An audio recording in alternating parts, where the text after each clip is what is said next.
Hey everybody, how's it going? This is JUAN Martinez with This Is Real. And Stephanie Rave. Man, Steph, you know what? Every week this is getting hotter, and right now we're in Dallas too. I know, it's really Come exciting. on. Houston, Dallas, and man, you know what? Almost Oklahoma. Almost Oklahoma, yeah. Yeah. It goes to the Dallas-Fort Worth area, almost to Oklahoma. I mean, how does, God's grace is incredible, Reaching right? tons of cities. Yeah, man, we're getting letters from please, if you're incarcerated and you're listening to the show, write us a letter. Let us know what you think. Just talk to us, man. We've been getting some great letters. The stories, yeah. We love to hear the stories. We love to hear the testimonies. We love, you guys sending us in some song requests. We love to fulfill those. So make sure you write us all the time. Because every week we pick a heavy hitter, and a heavy hitter. I think last week was Maverick City Music, Chandler Moore. Come on, that fire thing is song. Fire.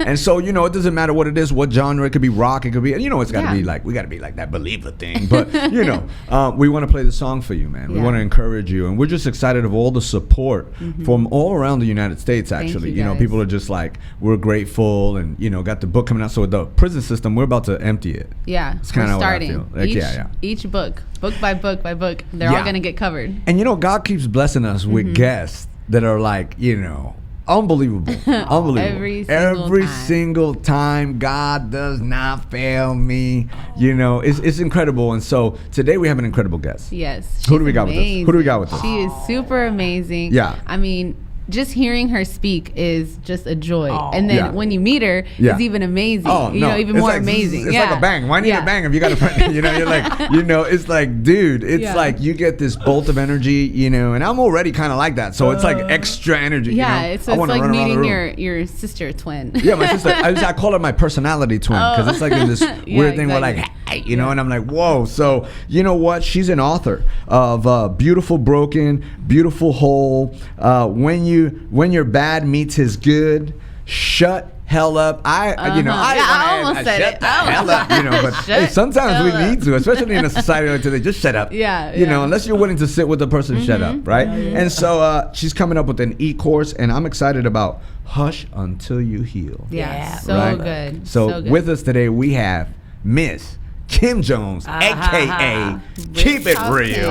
Real Talk Kim. What's up? I'm so honored to be with you guys. Thank you so much. What a weekend. Man, it was incredible. I've known you and Pastor Ruthie for a minute. Yeah. But man, now getting to meet your church, just the loyalty, the love, the transparency, the stories, the messages. Yeah. Super pumped. I'm leaving here refreshed. Which is awesome. So awesome, man. That's so awesome. That definitely brings joy to my heart. I know you bless so many people. Just so many of our people, me personally, Pastor Juan, and just being able to have you and Mimi in the building. Don't forget, don't let Mimi out. Don't let her out. Mimi's in the building. Yeah. Come on. Don't forget Marco, the media guy. Shout out to Marco. Come on. What would this show be without Marco, the media guy? Yeah. That guy's just rocking. And you know what? I seen yesterday, because, so many people talk about so many people, but just really knowing you and from an intimate place, just really getting to know you and hearing your heart and just seeing the way you were with, you had grown thug men, just weeping. Yeah. Oh, I know it. So the word of God was just touching their heart. And that to me was man, you could scan the room, right? It wouldn't matter. It's just not the women. The men were, you would just... and the message is, it's just amazing. I guess when you look at your life, you think every single thing that we've gone through, Pastor, has set us up to make big men weep. You can't fake passion, you can't fake anointing, and it's just a beautiful thing when you look out there and you think, thank you God that I made it, thank you God that I pushed through. Because for someone else. Yeah, because Stephanie used to not cry. She cries now. She cries now. I do cry now. Are you serious? She used to not cry. I used to not cry. I used to really not cry, and then now we just have, conversations, and I'm like, oh, you made me cry. So I feel like we're middle ground. That's healing. It is. Healing. It is. It's a refreshing of the soul, right? Joyful tears. It's not really Hey, talk to us a little bit about, because first of all, Real Talk Kim. Yeah. Where did I gotta ask this question because I didn't ask you the last time we had a conversation, but where the real thing come from? Yeah. Where did it start? Man, so I was walking through a divorce at 36 years old, and I'd lost all my friends. I was in a very isolated season. I had to be back in with my mom and dad. I'm sure I was the one isolating myself because of shame, and so I went on Twitter. Yeah. I didn't know anything about social media, and I was just busy on social media decorating my MySpace page, and I was tired tired of decorating my MySpace page, so I went on Twitter because everybody was talking about Twitter. It was when it was new, and so I thought, let me try Twitter. So I went on Twitter and I put Kim Jones in, and it was taken. Wow. And it said, we suggest Real Talk Kim. Wow. And I was like, I'll come back to it. I'll use it tonight because I'm tired. Okay, I'll take it. Yeah. And so then 3 years later, God had opened the windows of heaven over my life, and I was on a TV show called Preachers of Atlanta on Oxygen. Wow. And they made me go on Twitter to update some things, my PR people, and there was Real Talk Kim. Wow. And I had 11,000 followers. Oh my God. And I had never been on there in 3 years. Like I just got, I don't know if they thought I was Little Kim. They thought you were doing the little move, the little dance. I don't know if they thought I was a celebrity or what, but God used it. And so I went on there, and Real Talk Kim stuck, and now it's like this is why you got to use every single detail of everything you're going through in your life, because God's going to use every chapter. Yeah. Wow. And so he got so now Real Talk Kim's totally who I am. Wow. And it sets me up to be able to be who God created me to be. That's incredible. I don't have to water down nothing. You know, when I come, I'm coming with some real talk. Yeah, I love it. And so Twitter did it. You know what I love? Like, because, you know, we think integrity, we think of all these things, right? And sometimes people are like questioning certain things and all that.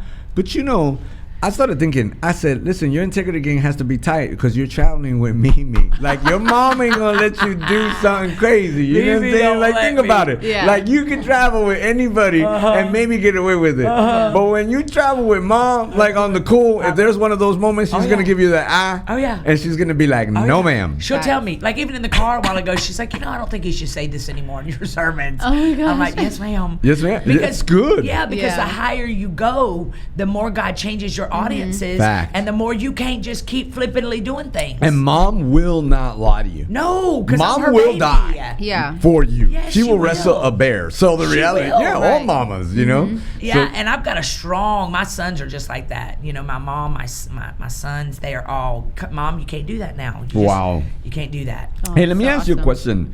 Let's talk a little bit about what was your favorite book to write? Beautifully Broken. Why? Wow. Because, you know, it was the first book, and it was beautifully, God kept telling me, Kim, you're going to write everything. I want you to put every single thing, every single secret. And I'm like, oh no, God, I ain't doing that. Yeah. I ain't going to tell about that story. Yeah, nobody will let me in their platform if I tell. Yeah. And God was like, yeah, but you're the one that's going to change the trajectory of the church. People are going to look at you and see, people wrote you off, and people talked about you, and you did everything they said you did. This book right here, when you put everything, so it was a healing for me because I had nothing else to hide after that. Wow. And every single book's been a very transparent book, but man, that Beautifully Broken, it's easy to read. It's for people with ADHD, with a lot of H that don't finish books. Like it grabs you. Mimi helped me write it, and it's just, she remembers stories that I didn't remember, and it's a very transparent book of, it doesn't matter what you've gone through, God is still going to use every detail of your life. It doesn't matter how many mistakes you made. You don't have to live with your bad choices for the rest of your life. Wow. Yeah. And so that's why I love this book. It was the healing for me, and it set me up for being Real Talk Kim. And that's really good that you experienced that kind of freedom. You know, I've been just knowing you for a while now and just hearing how you talk, but even from a personal place, like when we're just driving in the car, just having a conversation, you are who you are in front of the people, but you are who you are even behind the scenes. You know, but it's sad that a lot of times man looks at outward appearance. I mean, the Bible says that. So we're not going to ever avoid those stereotypes, those thoughts, those looks, because that's what people do. We need to be more like Jesus and really look at the heart and the spirit of the person. And the fruit. You know, I think so often. You said something yesterday, right? Yeah, your fruit will outlive their lives. Come on, talk about it. And it's so funny because I get hit with stuff every day because I'm a public person. Yeah. But man, I live by that. My fruit, you can't fake fruit. You can't fake fruit. You know, you're going to eventually, your mask is going to fall off. Eventually, this election and this year has showed people's true colors. And birds of a feather do flock together. Yeah. And so you got to realize that is you keep your heart right and you stand before the Lord, and you know that if that sky opens up today and God brings you home, that He's going to say, well done, my good and faithful servant. Yeah, the Bible says I live that. The Bible says you owe no man nothing but to love him. So we please only one. Yes. And as long as Daddy's smiling, then I just tell him myself first. Yeah. Then you're just like, and what else y'all got to say? I already said it. I know it. I get back up and I just tell on myself. Yeah, I mean, you not taking a shot. Like, there's all these things that I learned about you right now that I'm like, man, people are crazy because they say all kinds of stuff. I know. And it's like, no, she's not my like look that. don't help, and I'm real talk Cam, and I say things that other people are thinking, but God has gifted me with the ministry of deliverance. Yeah. And in order to get delivered, you got to get down real and raw in the mud of your life. And so I say things that make other people cringe. Sure. They thought it, they just won't say it. Yeah, that's me too. And so it's uncomfortable for some people, but I refuse to prostitute my anointing to stand in someone's pulpit that don't want real. Yeah. That doesn't want, I am what I am, and you said it. What you see is what you get. My heart is so right, and so and when I deliver things, that's why grown men cry. Yeah. Because I say things that are like, man, you got me. And I would rather see grown men cry and get delivered than pacify a religious person that doesn't want to face their demons. I would rather see when I get to heaven all of these thugs that felt like they had done the doozy and with tattoos on their face, getting into heaven and living by me on the south side of heaven than sitting up there with a bunch of judgmental Christian any day. Yeah, I remember seeing a Facebook thing a long time ago that it was super dope. Obviously, I'd done about 10 years myself, and I saw it was like one of those memes where the top half was church folk in a church building, and then the bottom half were people in a church, but they were all in inmate uniforms, and they were like, these are the people that'll be in heaven. Yeah. And it was the flipped perspective. Man, I was raised in a religion like that. I was raised in a religion, United Pentecostal, which I'm so thankful for my heritage, because even when I sinned and I was nay-naying on bars, being a rebel, I still knew who Jesus was because of my heritage. My foundation was so strong.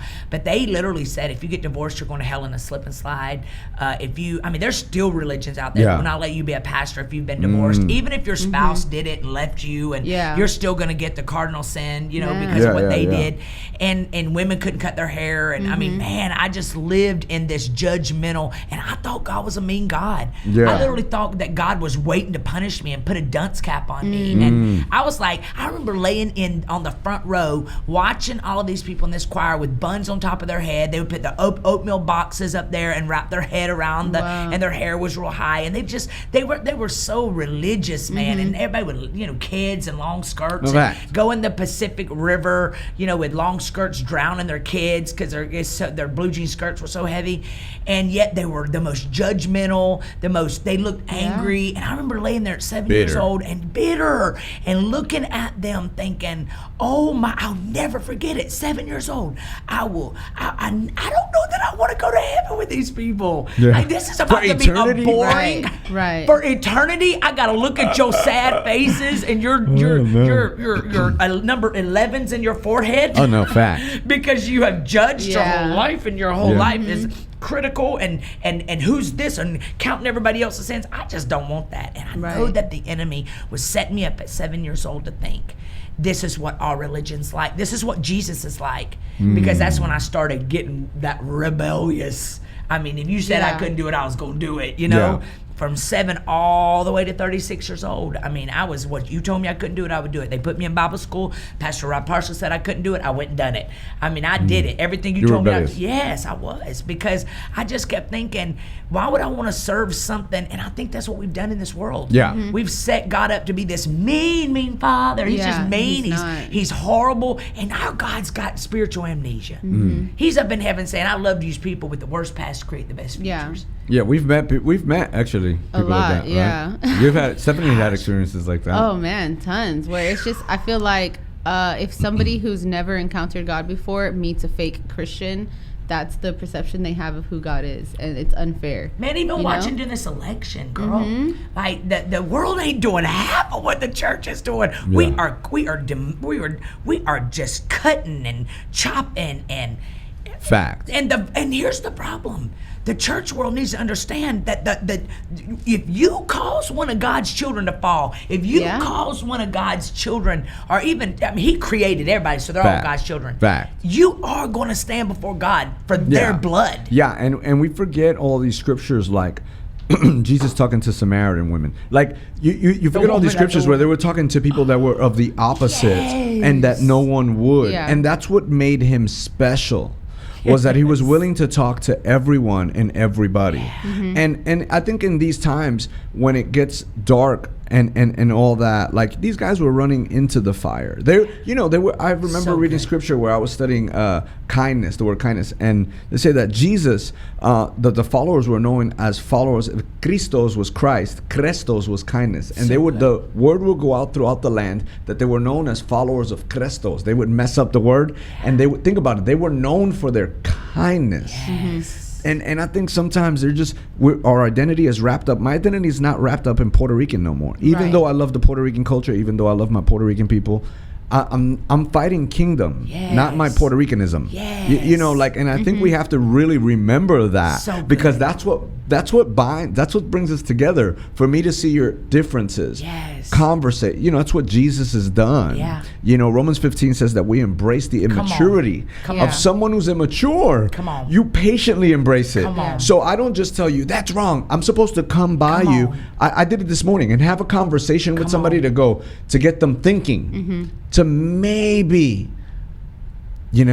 maybe different perspective. Yeah, that's it. So it just makes me and you all go harder for Jesus. Fact. Yeah. It makes me want to love harder. Yeah. It makes me want to be more selfless. Yeah. It makes me want to be Jesus with skin on. Yeah, it's fruit on the tree, right? Yes. What's that? Love, joy, peace, patience, kindness, goodness, faithfulness, gentleness. Not the wall, not our clothes, not our personality. Fruit, like the people close to you, do they see you loving them? Do they see joy in you? Do they see? That's the true kind acid of the way test. you treat the waiter. Yeah. Yeah, fact. The one that cleans the toilets. Yeah. I think people are so comfortable with putting on a mask of Christianity that they don't even really know who the real Christ is. And it's like you're portraying someone that you don't even know. You don't even pray. You don't even It's pray. obvious. You don't even read You're your true. word, and you're portraying somebody that you don't even know. Well, the only one who came to his senses was the one in the mud that was with the prostitutes. That's the only one that came to his senses. The other one who was in the house never entered the room to sit at the table. The older brother never entered. Remember, he invites him in. He was so angry, he would not come in. When the Father invites you to sit at the table, when you're a believer, you come in. And that was Jesus' whole fight there. He's like, how? Because he's talking to the Pharisees. He's like, yo, how are y'all not excited about the lost coin?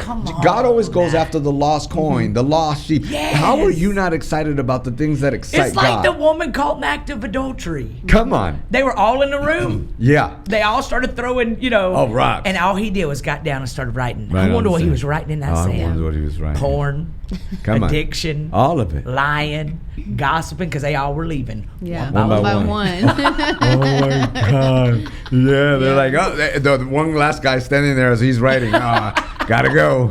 Oh my God. I think that's the cool thing is about how you said invitation, right? That's how invitations work, is that you can accept it or you can decline it. Fact. In social media, especially now, everyone wants to, add me, I just sent you an invite, follow me on this and that. But it's like, okay, Jesus has given us an invitation since day one. Come on, girl. But he's not going to force us to accept. And it's an inner life. See, we think the same way people judge based upon outside, right? Because he tells us the outward appearance. It's the same way people think that if I wear this stuff outward, not love my wife, not pray, not do any of these things, as long as I look that way, it's good. And that's Jesus's whole fight. He would have hung out with the Pharisees. They would have kicked it because they're theologically sound. He said, listen to what they have to say, but don't do as they do because they ain't doing what they know. That's so good. So it ain't like he wouldn't have kicked it. He was not kicking it with them because they weren't applying, or they didn't have an inward life that was the application of what heaven stood for. So good. You with me? Yes. So it wasn't that they wouldn't have hung out hard. If they would have lived it, they would have kicked it. It would have been Jesus and the Pharisees. What up? That's the problem. We it's just more about religion, this outward thing. And I think it's really cool watching you guys because, Pastor Juan comes from not having, maybe religion, but not really knowing relationship. And then you, Pastor Kim, come from, a hardcore religion. But the thing that I feel attracts people so much to both of you is that you guys are real and authentic. And you say, all the things that you've done wrong. When in the flip side, growing up, I grew up in a church as well. You don't hear that pastors struggle. They tell you not to. They don't. You don't hear that.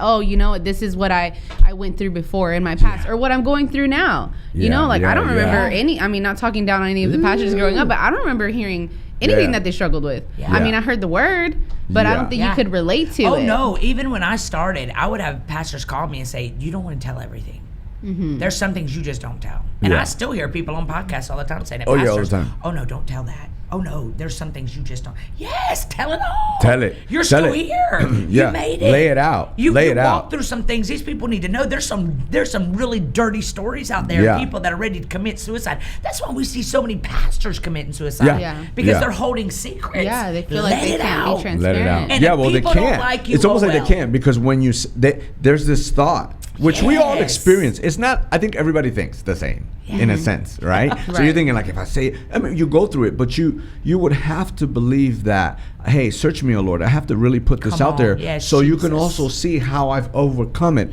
You could walk with me as I'm walking through this thing, because then somebody else goes, let me follow that because I want to get off drugs, or I want to have a better marriage, or I want to have whatever it is. I want to get off alcoholism. I want to get out of religion. But they need someone to be walking it out so that they could be like, this is what I did first. There's a Chinese proverb, follow the man who's on his way back. I feel like that's why the enemy uses like loneliness, depression so easily. Because somebody just walks into Christianity, you know, say their first time going into church, and all they hear is this fluffed up thing that makes it seem like everyone's perfect. And they're like, oh, well, nobody, you know, knows what I'm going through. Nobody can really relate to what that is. And depression. I remember I was raised, and I never thought my mom and daddy did anything. Because they never told me they did anything. Like they were, my daddy still, even with dementia, when he was dying, I ain't never had a cigarette. I ain't never been drunk. Not seen him tipsy one time, okay? But he still was so inbred with this religion that he had told us our whole entire lives. And I just thought I was going to hell on the slipping side, because my daddy and mama never did nothing. If they only knew that I had a box of, what was that stuff? Boone's Farm. You know? Watch out, Strawberry Hill. If they knew that I smoked some pot, came home thinking I was going to die. And I'll never forget when I was walking through that divorce in 2006, my 18-year marriage went to hell in a handbasket. Nobody in my family had ever walked through a divorce. And on the way to a reunion, in that car, the week that I had to move back home, my daddy starts telling me of how he wasn't a virgin. I'm like, what? Like, I would have probably I might not have done all the other stuff I did.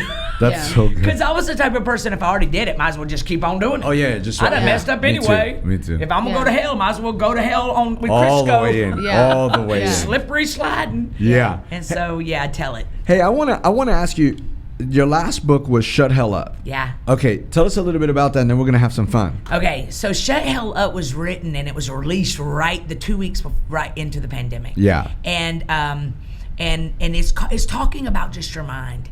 It's talking about how you are in charge of getting your mind out of the gutter, because the enemy's plot, his plan is to steal, kill, and destroy. And so he uses your mind. He can't take you out, so he's trying to wear you out. And so there's things in your life, most of the time, the reason we don't jump into our purpose, the reason we don't love again after divorce, the reason we don't let a man celebrate us or love us, because what our dad did it to us at 5 years old, 4 years old. Yeah. And so we're walking through life with all of these, but what if, but what if? And this book just helps you learn how to talk to yourself, because you can go to a therapist for 13 years and never get free. You can get married to 10 men and they never fit the void that you need in their life. Right. You can get with Pastor JUAN, but until you get to a place where you are believing that God, you got off of that throne and onto that cross, and you took 39 stripes so I don't have to take 40. You did it for me. You knew I was going to be here. So today, I might mess up again, but I'm getting up and I'm moving out of this place of misery. That's so good. The pain may not be my fault, but the healing is my responsibility. Yeah. And so that's what this book's about. This book will help you know how to get free. We're going to get it. When I hear Shut Hell Up, now I started thinking you're just binding that strong Binding man. it. Shut hell up. Binding yourself. Zip your lip type We're thing. the worst critics to ourselves. Yeah. We are the worst. We Yeah. we will have ourselves on the clearance rack when God created us to be on the couture rack. Period. Come on. Look at him. She said Period. Yeah. Yes, we will. And so this book right here is going to help you. By the time you get done with it, I've given you the tools. I've helped you be okay with acknowledging, you know what, I sucked at this, but I'm going to do better next time. E-course. You're coming out with an e-course. Yes, you're coming out with Shut Hell Up. Yeah, for Shut Hell Up. Yeah. So that's going to be incredible. Yeah, 9 sessions. Wow. Where I walk you through. By the time you get done, you're going to need your therapist. In my real talk, yes. Yes. Yes. Hey, where can they get this book? Where can they find you? Man, you can get this book anywhere. All of my books, Beautifully Broken, Beautifully Whole, When Your Bad Meets Is Good, and Shut Hell Up. All of them can be found on Amazon, Books A Million, everywhere. You can go to my website. You have a website? RealTalkKim.com. Oh, that's easy. Yes. That's easy. Yeah. RealTalkKim.com. But it's everywhere. RealTalkKim.com. He's like, Commercial break. Yes. Don't forget, www. Okay, let's hit it with some of the segments because on This Is Real, we love to do segments. We love to have a little fun with our guests because we like to keep it real. So we're gonna talk about it. Perfectly. We've got Real Talk Kim in the building. We're on This Is Real. Be Real series, all kinds of stuff. Yeah, and so you were sharing a little bit, Pastor Kim, about how where you started from. Originally, you broke down the car, side of the road, just decided to pull out your phone and preach something. Instead of standing out there and being depressed and cursing at God or whatever, you just spoke a word into social media, and that's kind of how it went off, right, for you. And so you might have known her from Real Preachers of Atlanta. And so I'm sure with social media, you started, like you said just a second ago, you didn't even know what Twitter was. No. And you had all these followers. So, overnight. Man, social media, social media can be vicious and crazy, right? So they may know who you are based off of social media. Yeah, come on. But they don't really know you.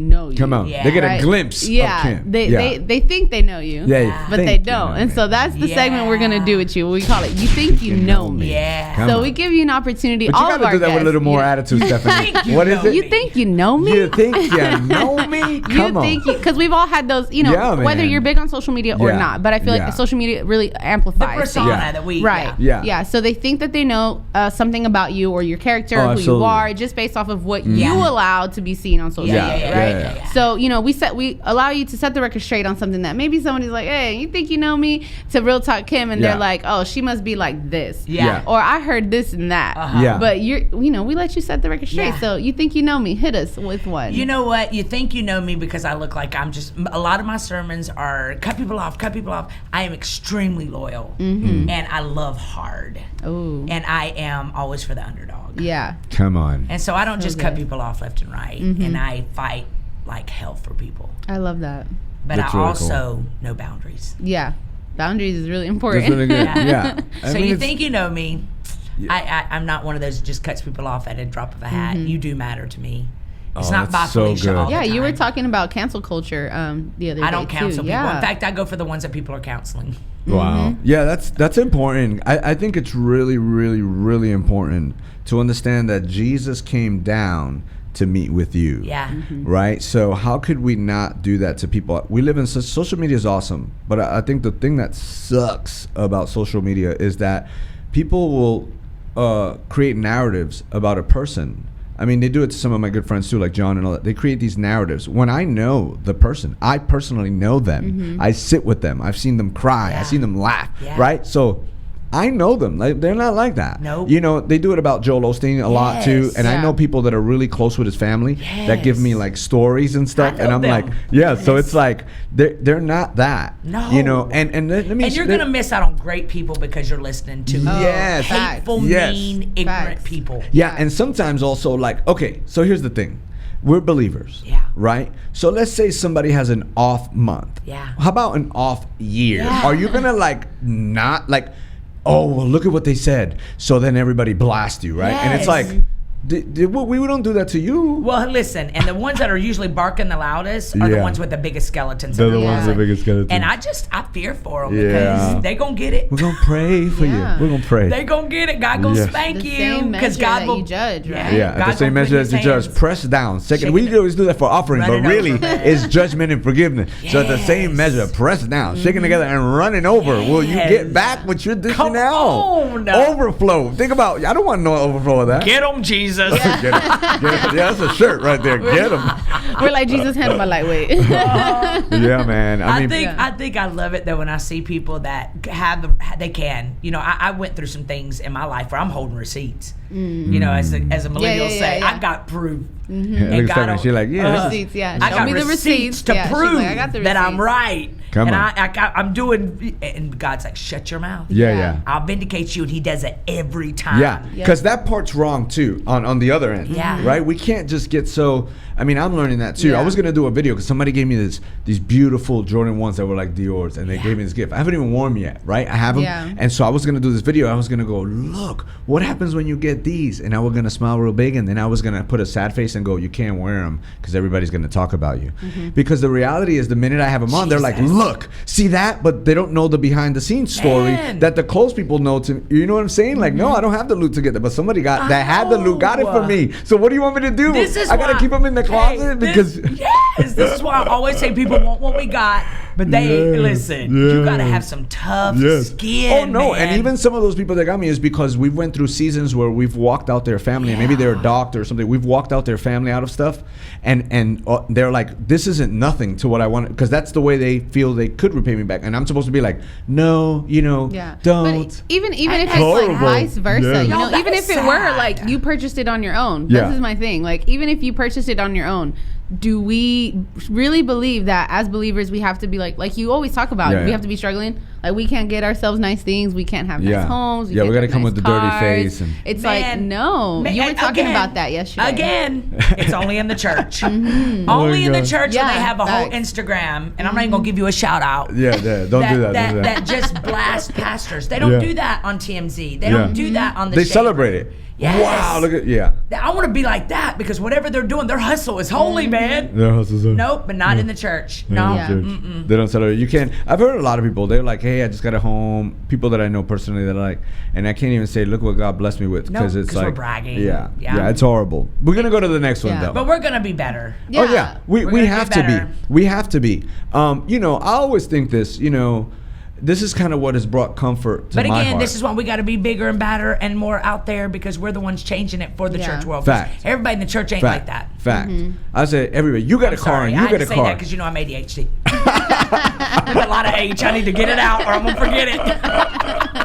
And it sounded a little negative, so I want to take it to a high. That's good. I mean, listen, we're not trying to bash the church. By far, we definitely have to do better. I just think we have to really recognize that the enemy is out there to kill, steal, and destroy, and sometimes what he'll utilize, and the narrative you believe is the one you're going to live.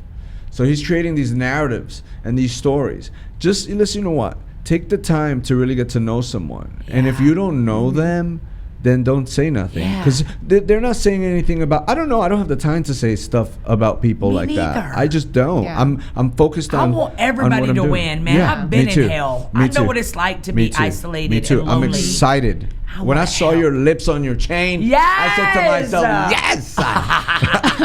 For our radio listeners, she has a chain on that's blinged out with some lips. Oh man, it's fire. Anything with a mouth. Yeah. The mouth. I'm gonna give me a male mouth. Everything got in this mouth. What's the next one? All right, so the next one we're gonna do is called "The Struggle Was Real." Ooh, the struggle was real. Okay, because we love to hear the phrase, the struggle is real, because we think we're going through something and we can't get out of it. But we switched it up and we called it "The Struggle Was Real." Yeah. So I know you always keep it real, but we want you to share a moment, something that you struggled with. It could be recent, it could have been a long time ago. Tough. And then, help someone who's listening how you overcame it. Give them steps on how that. you got out. Man, I used to be driven by people pleasing. And so I lived my life trying to be an Ann Taylor when God created me to be a Betsy Johnson. And I literally thought life was over if somebody didn't like me. And I would, and I think that really ruled me for a long time. And I started being intentional about getting free from, I realized hurt people, heal people, heal people. Yeah. And nobody that is healed is going to walk around crushing other people. And so I prayed and was intentional on God, get me free. Don't let me mess up my life because I'm trying to.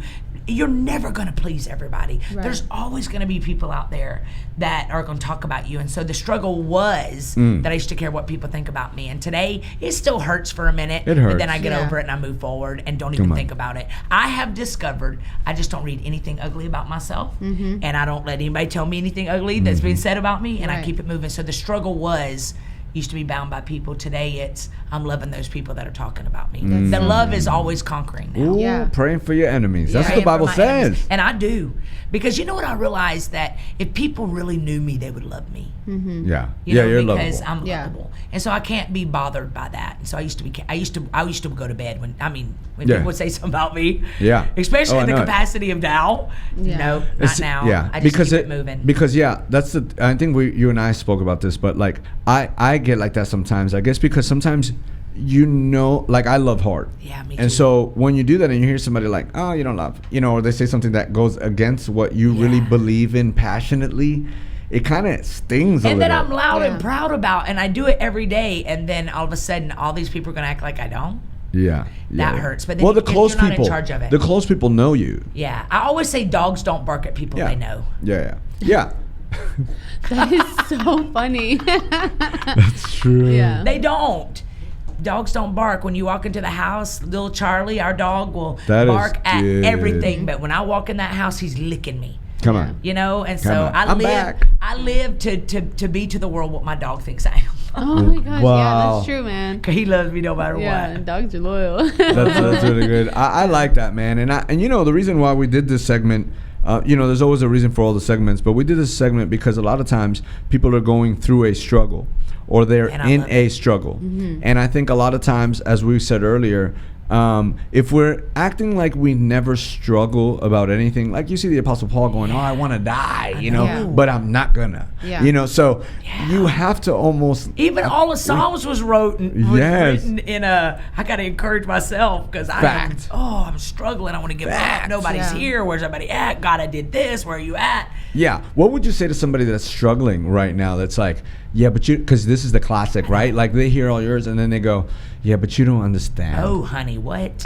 I hear it. And I also hear it's easier said than done. And I'm like, I used to live that way. It sucks. Misery sucks. Being the only one at your party really stinks, Oh my gosh. I would just tell people that at the end of the day, nobody can force you to believe in you. And if you don't believe in you, you will fall for everything everybody else believes in you. You got to know who you are. At the end of the day, when you lay your head down, you got to know that you're a great mom. Even if you had a bad day, even if you've walked through and you've done everything they said you did. Because life has a way. Apostle Paul was proof that he changed his entire life, and then stuff that he did when he was Saul came back to haunt him. The enemy has a way of bringing stuff up and slamming you in the face again, because the enemy is a punk and he can't take you out, so he's trying to wear you out with running from your past. I say to you today, as long as you have a pulse, God has a plan.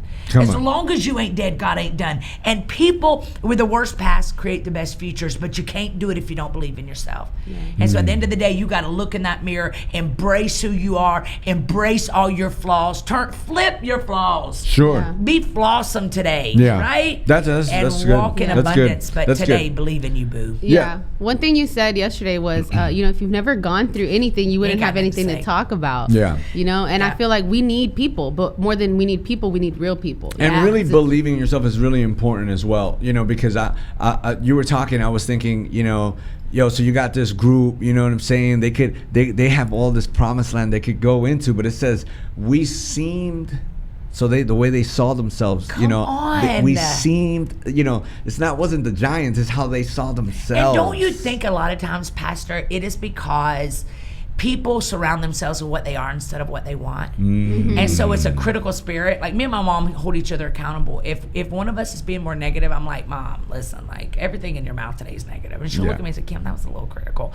I think you got to get around people that push you to breakthroughs and not breakdowns. And you need to take inventory of your life. Fact. And there's some people listening today that you've got people still connected to you that's only connected to the outdated version of who you are. You are that person is expired. Blind Bartimaeus got sight now. And so you got to get around people that see you for where you're going, and people that remind you that you're a butterfly now. You're not a caterpillar. Stop going back and folding your wings and staying. No, get up. You got to get some people in your life that get on your doggone nerves, because they're like, get up. You ain't staying here. So I think the reason, like even the children of Israel, people that you got to look at most of these stories, the people that were stuck was because of the people they were hanging around with. There's some people in this season that you need in the next month before we we walk into 2021. You got to get you some people that are in your ear every day, that are in the ICE division of your phone. That if something happens to you, that they're gonna call them. You need to realize that you outgrow people in real life, and you need to put them in the balcony, and you need to tell them, I love you, but I love you from up there, because I'm not critical anymore. I'm not negative Nelly anymore. I'm not petty Patrick no more. I can't hang around with you because you wear my tail out. You suck the life out of me. And so you know what? I'm moving, I'm growing, and so I think that a lot of times it's who you surround yourself with.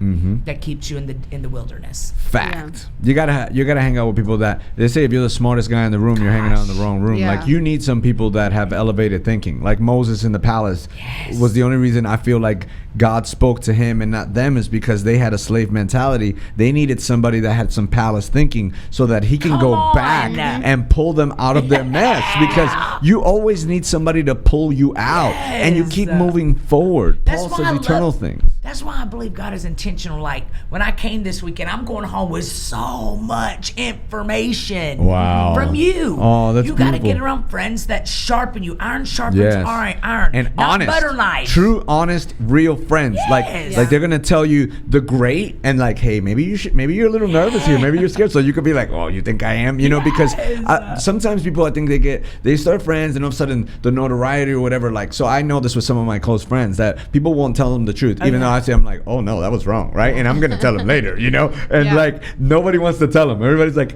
you know, I'm like, that's not a friend. No, I got lots of truth tellers in my life. That's good. But it's also really cool when you can come a weekend and stay with somebody. That's cool. Preach at your church and leave with so much insight because you're a dreamer and you're not scared to share.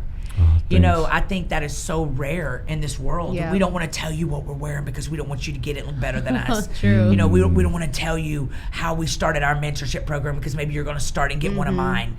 I think that is so cool that you're like that because that's how I am. I share everything I got. And it's really cool that you do that. We're supposed to. Thank you so much. That's so You're honoring. like, girl, I got you. I got you. You're going to have it before you leave. I'm like, it's so refreshing that we realize there's 7 billion people in this world and there's room for all of us. It's all, look, what God has, you know, they told me this a long time ago.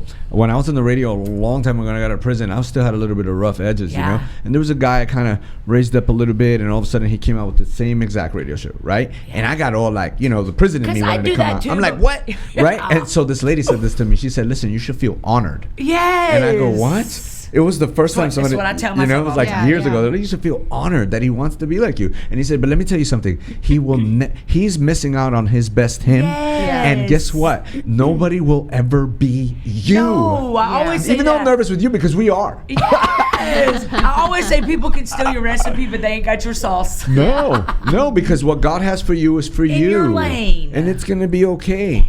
And man, that is so good, Pastor. You know, awesome. I think it's important. What's the other one? All right, next one we're doing is Dear Younger Me. Ooh, I love this one. It's my favorite. I love it because, they're all my favorites. But, I mean, because Kim, you have an amazing story. You know? And I love that you share everything that you went through, not only in your childhood, but like from 36 to 40. You know, and I feel like the younger, you guys are both young, you know, but the younger you is what some people may feel like. Young.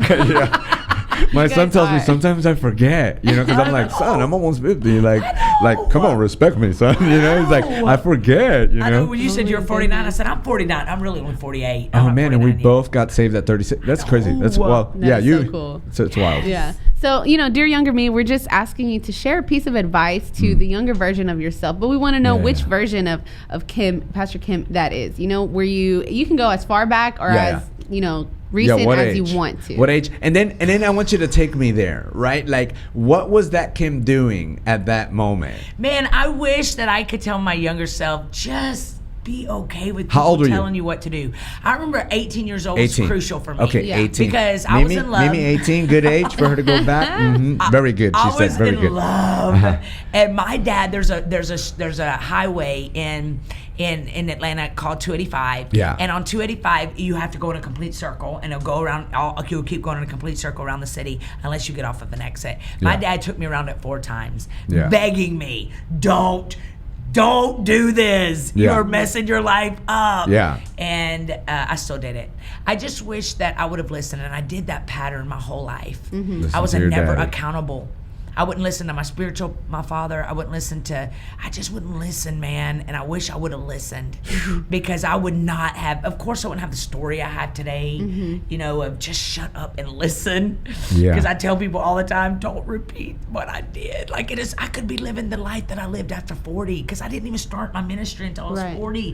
Can you imagine what I would have done if I would have listened? I would have been able to live this life a lot longer. Hey, that's the problem for everybody. That's why he's always like, be quick to listen, slow to speak. And he's always saying in the Bible, those who have ears, we all have ears. But obviously most of us weren't listening. And I always tell my kids, you know what I tell my kids?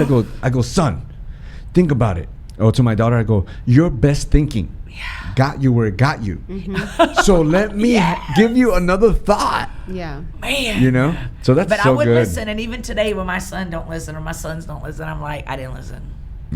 But I still turned out all right. And so for those listening even today, if you didn't listen, you still got a chance. If you listen, eventually you got to listen. So maybe you haven't listened, but now you want to listen. At 36 years old, I hit rock bottom, lost everything. My $500,000 house, my Mercedes, convertibles, everything. I ended up going from 6 figures in my bank account down to $13 an hour. I mean, I lost, and I hit rock bottom because of my choices, and I found out who the rock was at the bottom, which was Jesus. And y'all, I still made mistakes after that. You know, I still made mistakes because I was broken and still making decisions. I wouldn't have done half those decisions if I would have known what God was going to do in the next 8 years. I never dreamed in a million years He was going to put me, you know, where He has. I wouldn't have done those decisions. I would have been slow. I would have listened. And so, but I'm proof, man, that even if you didn't listen, start today. Get you somebody in your life that can mentor you, that can speak to you, that speaks to the king and the queen on the inside of you. You're a champion that believes in you, and surrender your everything to God. And you watch what would take 12 years is going to take 8. What would have taken 8 years is going to take 2, because God is a redeemer. God is a restorer. And He says in Joel 2:25, He'll give you back everything the devil stole. That's even the stupid, that's a B3. That's even the stupid things that you did. He will turn them things around to be a bestseller in your life. You know, because you know what I notice, like sometimes, and I guess for me in my personal life, like sometimes we think that the shortcut is the shortcut, and that the long cut is the long way. But that's not how it works in the kingdom, because God can do something in a glimpse. And so the shortcut is really the long cut, and the long cut is really the shortcut. Let me tell you why. Because when you think you take the shortcut, what happens is you mess up and you have to do it again and again and again, and it takes you 4 years. But if you would have did it the first time, it might have seemed longer. On the shortcut, you did it 3 months, but it took you 4 years. In the long cut, it takes you a year, but you're done, and now you're going after it. You get what I'm saying? And God will never allow you to do something. He takes them around. Before they wanted to fight the Philistines, He took them around because they weren't ready for that fight. So if we would stay and take that long cut, take the long mentor. I want to do mentorship 3 months. No. Take a year and a half, because the other way you're gonna have to do it again and again and again. I told God, I'll never forget. I told God, I'm gonna give you a year. I'm gonna give you a year, and then after a year, I'm going to harmony.com, bigdaddy.com, if you don't hook me up, I'm gonna let you heal me. But you gotta do it quick. And He ended up taking 5 years, man, it took. But you know what? When I surrendered, it didn't feel like 5 years. I was starting to find Him. I was starting to love who God created me to be. I realized that if God never brought that bow chicka, wow, I was still gonna be okay. You know? And so I think that when we get to that place of surrender, that it doesn't feel as hard. It doesn't feel as it's not what we think, because we're over here judging something off of a broken us. But the whole us, it's a whole different ball game. Because in Christ there's freedom. See, but we think that in your freedom is bondage.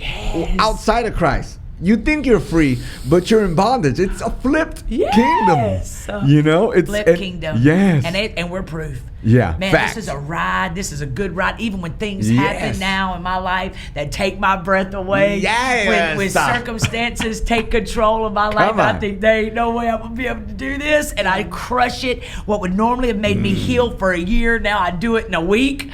Because my hope is in Christ alone. Come on, He's the same yesterday, today, and forever. I hear a song. In Christ alone, I put my trust. Yes. You know, I want a song. Okay, I gotta ask you a question on that note. Yeah. Okay, so we're still doing a going back. Yeah. But what I want you to do is, because maybe there's somebody in ministry. Yeah. Right? You said you came from religion, all this stuff. So somebody's in ministry and they're starting. Whew. So you've been in it now for some time. Yeah. And God has elevated you. 8 years. And sometimes when you get to this elevation, I mean, you get elevated quick, but you still got to learn. It just because you're up there doesn't mean that you're not learning. So you're learning, and sometimes on a crash course. Yeah. Right? Because you didn't ask. It just happened. Yeah. Mm-hmm. So now you got to learn while you're up there. Okay, what would you say to the Kim? She was starting today. She's like, I feel like the call of God in my life, and maybe you've learned some things that you're like, let me help you so you don't do this, or this. Yeah. Okay. Yeah. What do you feel somebody needs to do? I would. Here's what I do. Yeah. The higher you go, the more blogs are going to be written about you. The more people in your church are going to talk about you. The more other pastors are going to talk about you. Come on. Because of jealousy. I think that here's what I would tell myself. Don't ever read anything about yourself. Mm-hmm. Don't, even the text, even the emails, even the DMs, you pray for discernment. Those first two things, when you read something, you feel something, because your spirit man will tell you, don't read it. Don't get it in your spirit. Guard your heart, because out of it flows the issues of life. So I'm telling you, don't read it. Don't read what they say about you. It's not true, because the enemy will have you thinking what they say is true. And there's 7 billion people in this world. You can't let one person that don't like you stop you from what God's going to do in your life. You've got greater. The higher you go, the higher the devils are. And you got to realize that thieves don't rob empty vaults. If they coming after you, it's because you're about to go to another level. Rev your engine, praise your way through. Don't look back and keep killing it. Because listen, the higher you go, they gonna come after you, and that's all right. You just praise your way through. Keep your heart right. Yeah. Well, let me tell you something, Kim. We're and keep so friends excited. like you around. Oh, that's awesome. I was about to post something a while ago, and I said, "You think this is bad?" You said, if I was you, I would just wait a minute, because you want to. What would Christ say? You don't want to react out of emotion. You want to react out of love. Get you some friends around you to tell you, "Girl, back it up, slow your roll, pump your brakes, sit your hips down, and let God do the fighting for you." Hey, let me tell you something. We're just so grateful and thankful that you were with us today, man. As we close today. Big shout out to Heavican Apparel. Yes. This new gear. Come on, Citizen of Heaven. I'm excited about it. So big shout out to them, man. We're so excited about all the people that are just showing all the support. Don't forget, share with your friends and like it. Stephanie, close us out. Thank you. We love you so much. JUAN Martinez from This Is Real. And I'm Stephanie Rave, and we're so glad you joined us. If you enjoyed the show, be sure to like, share, and subscribe, and turn on your notification bell so you get notified every single time we have a new episode. And don't forget, in Houston, Texas, on 100.7 FM, every single Saturday night, we're on the airwaves from 6:30 to 7:30, man, with real people, real problems, real solutions. The show is rocking. Amen. But not only that, not only is the show rocking, we're also reaching 53 cities, 51 state and county jails and prisons.